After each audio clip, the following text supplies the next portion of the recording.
Hi. So yesterday I had this poem called Fear of Flight, which was about a number of things, one of which was Avery Edison, a trans woman who was being held yesterday in a men's prison in Canada because of visa irregularities. Because she's a trans woman, she shouldn't be in a men's prison, but Canada has a law which allows them to overrule the markers on people's passports and anything else, and basically make decisions on where people should be incarcerated based on their own personal prejudices and genital configurations.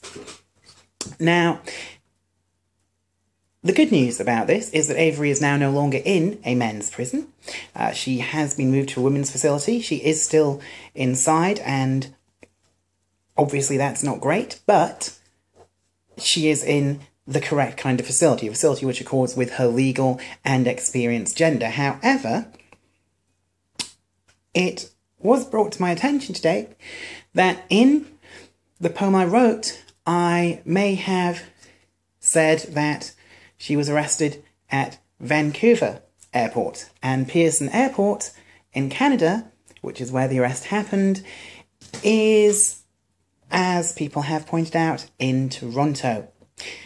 Now, obviously the law that saw Avery confined to a men's prison is in place throughout the whole of Canada, so it is entirely plausible that someone in Vancouver who is a trans woman who does go to prison and who is pre-op may still have to wind up in the same situation. However, that is not actually correct.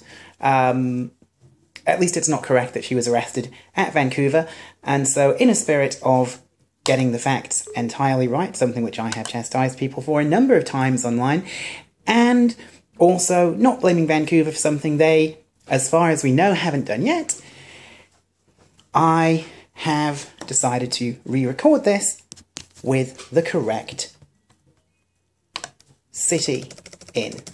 So I'm just typing now, because I'm reading this off my screen. I don't memorise things that fast. And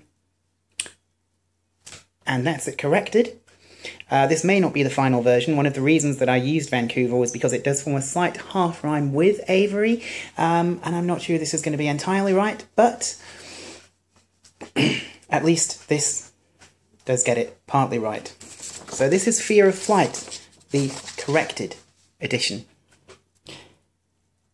I'm afraid of flying, not because I fear planes, but because the passport in my pants drawer still bears a different name, a photo that is out of date, an M and not an F. But if I changed all of those things, I still might not be safe, and it isn't just to Russia or Nigeria or Dubai that I'm afraid to fly. No, it's liberal Toronto that imprisoned Avery Edison and locked her up with guys. Yes, Canada. Oh, Canada, so progressive, so amazing, is still deciding where to wreck us on a case-by-case basis. And it's pretty clear that they don't care how feminine your face is or whatever gender marker is officially on our papers. No. The contents of our Calvin Kleins is what decides our place of lesser safety. You'll excuse me if I don't let customs men dictate who rapes me on the basis that trans status is a thing I should declare, like a stash of drugs, a cache of filth, or Semtex underwear. But let's not just blame Canada, because here in the UK, LGBT asylum seekers have to prove they're gay. How?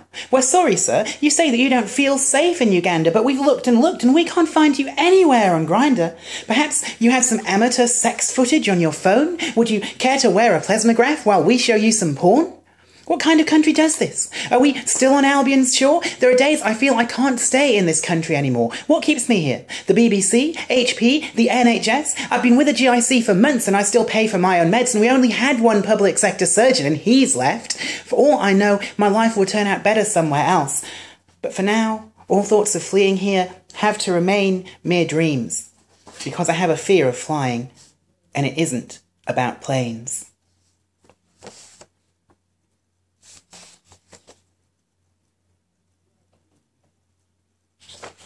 Thank you for your time.